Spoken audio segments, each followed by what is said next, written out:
कि वृत्तियां जो हैं, वृत्ति को इन्होंने इच्छा के रूप में रखा।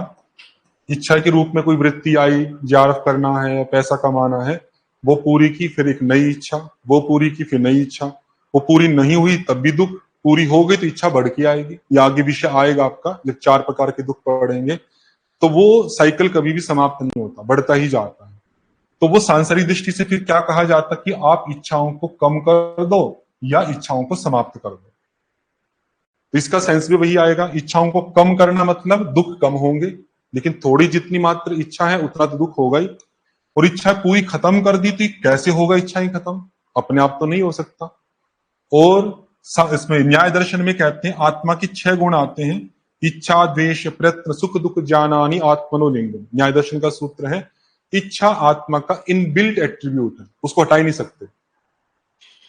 इच्छा आत्मा का स्वाभाविक गुण है। स्वाभाविक मतलब जिसको डिमोलिश नहीं किया जा सकता, किसी भी स्थिति में वो रहेगा ही रहेगा।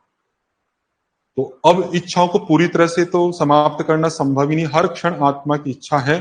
और वो इच्छा क्या, वो भी स्पष्ट कर देता हूं, सुख को प्राप्त करने की और दुख से बचने की।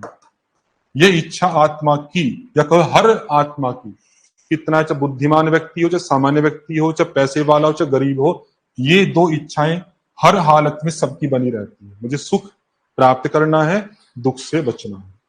आप कल्पना करके देखो, ये कभी इच्छाएं हटती हैं? ये रहती है, सुख मिलना है। अब इसमें डिफरेंस अलग अलग है कि किसी को किसी में सुख दिखता है, किसी को किसी में सुख दिखता है। तो इच्छाओं को जब हम कहते हैं कि पूरी तरह समाप्त कर दो, वो प्रैक्टिकली पॉसिबल नहीं है। तो इसका अभिप्राय क्या हुआ? इच्छाओं को शांत कर दो, इच्छाओं को समाप्त कर दो, तो वह इच्छाओं को डाइवर्ट करो। अब इच्छाएं कैसी हमारी सांसारिक है, और वो इच्छा कहां करनी है आपको? ईश्वर की तरफ। सुख अभी हमें कहां पर दिखता है? संसार में। संसार में दिख रहा है ना सुख। तो संसार की चीजों को प्रयास पूर्वक हम प्राप्त करना का कर रहे हैं। जब आपको यहां पर दुख दिखाई देगा तो वो सुख कहां दिखाई देगा आपको? ईश्वर में। ये है सभी इच्छाओं का त्याग सांसारिक परिप्रेक्ष्य में।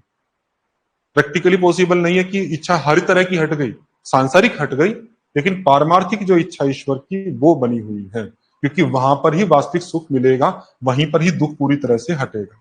यहाँ पे तो हम ट्राई कर चुके हैं 20, 25, 30 साल, जिसका जितना टाइम हो गया, कभी भी कोई तृप्ति हुई है कि अब हम तृप्त हो गए, अब कुछ प्राप्त करने की इच्छा नहीं रही? कोई तृप्ति नहीं है। थोड़ी देर हुई, फिर नई इच्छाएं, फिर हुई, फिर नई इच्छाएं। ये चल ही रहा है सब सिस्टम। तो अब हम कह सकते हैं कि सांसारिक दृष्टि से हम इच्छाओं का त्याग कर देते हैं तो हम ईश्वर की तरफ या ईश्वर की इच्छाओं को बना सकते हैं।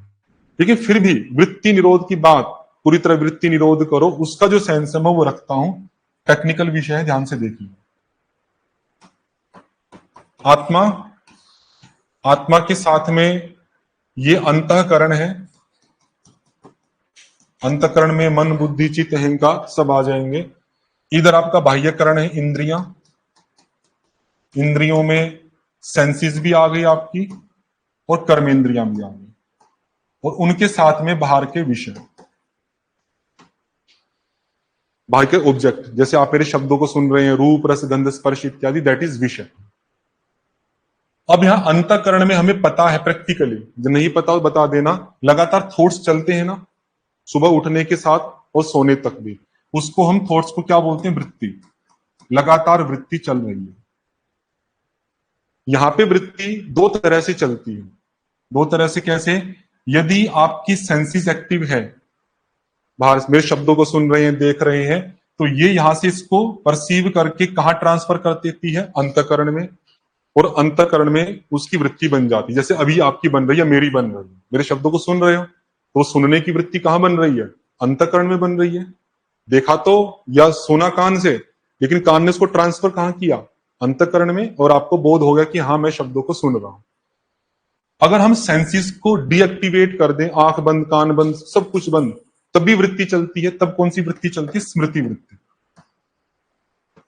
वो सेंसेस के बिना चलती है, ये बंद नहीं होती, ये चलती ही रहेगी।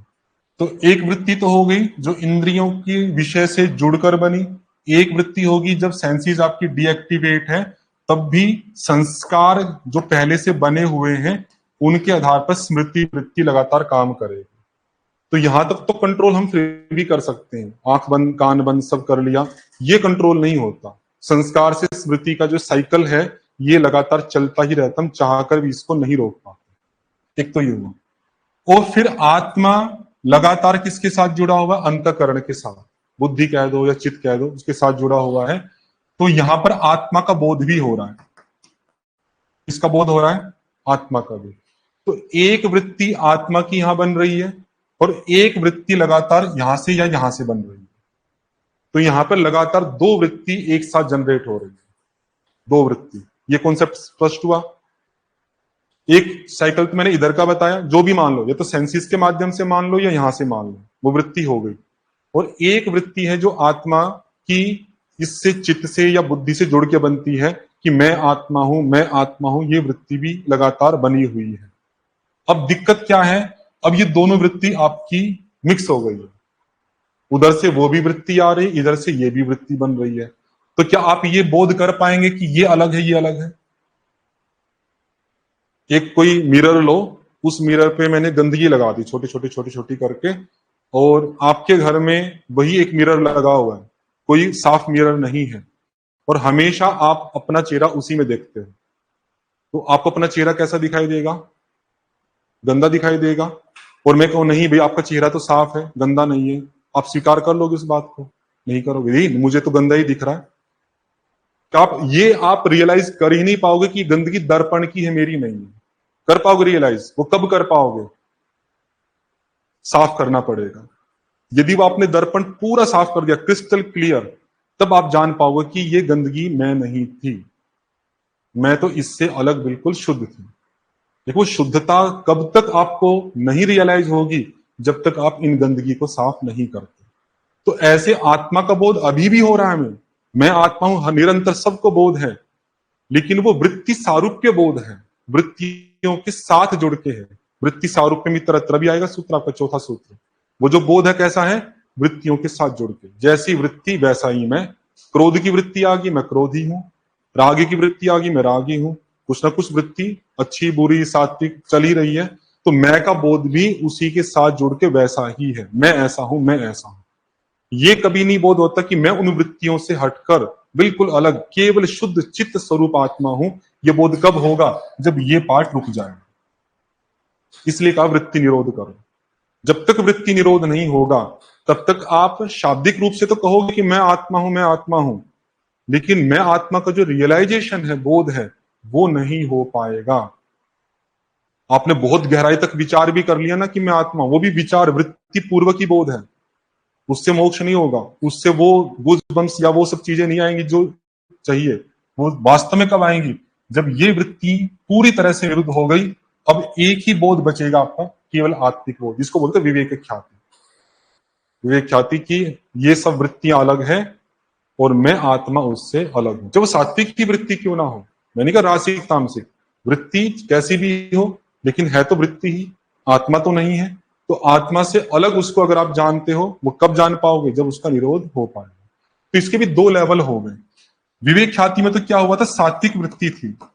सात्विक वृत्ति क्या करती है कि इस चित्त को शुद्ध कर देगी, उस शुद्ध वृत्ति के साथ में आत्मा का बोध होगा। और जब पूर्ण वृत्ति निरोध हो गया, जो उच्चतम अवस्था है निरुद्ध वाली, तब ये सात्विक वृत्ति भी नहीं रही, तब केवल आत्मा का बोध होगा। तदा दृष्टु स्वरूपे अवस्थान, अगला सूत्र यही है। तदा, तदा मतलब जब हर प्रकार की वृत्तियों का निरोध हो गया, तब दृष्टा अपने स्वरूप में स्थित होता है, वृत्तियों के स्वरूप में नहीं। वृत्तियों का स्वरूप तो अभी चल ही रहा है, वृत्ति सारूप्य मित्रत्र। जब वृत्तियां सारी ही बंद हो गई, तब वो किसके स्वरूप में स्थित होगा? ये सब हट जाएगा, फिर आत्मा अपने स्वरूप में स्थित होगा। तब उसको बोध होगा कि मैं आत्मा हूं, तब उसका मोक्ष हो जाएगा। फिर वो इससे वैराग्य होके उसका जन्म मरण का जो चक्र था हटके अनंत काल तक अनंत आनंद में वो चला जाएगा।